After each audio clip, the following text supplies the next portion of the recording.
Hi, this is Galaxy S24 and I'll show you all the box accessories with which our device comes.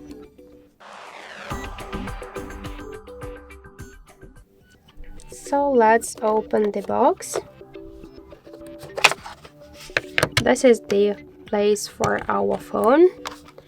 And let's check also this paper box. Let's open it.